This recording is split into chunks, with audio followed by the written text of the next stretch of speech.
but you just want to sound a bit woke about the whole decision. But it's got nothing to do with being woke and everything to do with cost cutting, hasn't it?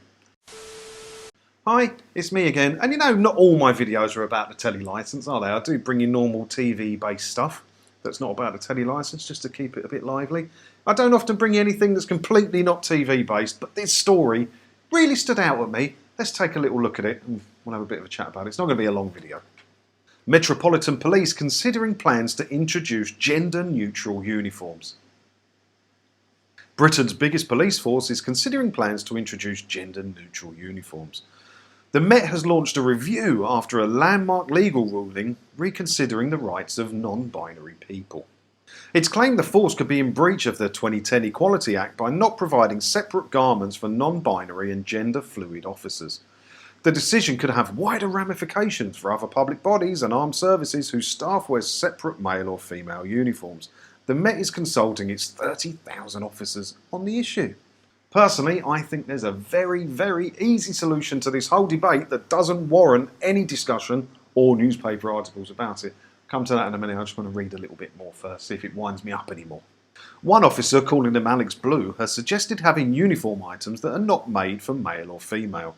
The officer has said a failure to provide an alternative would constitute an indirect discrimination. Separate hats and neckwear are worn by male and female cops. Men wear helmets, flat caps and ties, while women have bowlers and cravats. But equally, campaigner Peter Tatchell suggested there should be one uniform for all, adding separate uniforms for officers is a legacy of the sexist past. The Met said the contract with its uniform provider is due to expire in 2023, adding, "This important feedback will be taken into consideration before a new contract is agreed." Now, what stuck out most for me about this was that final line I just read there. The Met said its contract with its uniform provider is due to expire in 2023. But it just so happens now, 2 years before they need to find a new uniform supplier, which it'll probably take, 18 months to a year to get all the contracts and everything signed up with them. It's a bit suspicious that this story's in the paper now, just before they need to start signing paperwork for a new uniform supplier. Do you not think? So I think this is a cost-cutting exercise to get them all wearing the same uniform. But I don't have a problem with that. So as I said, there's an easy solution to this, and that's to have one bloody uniform.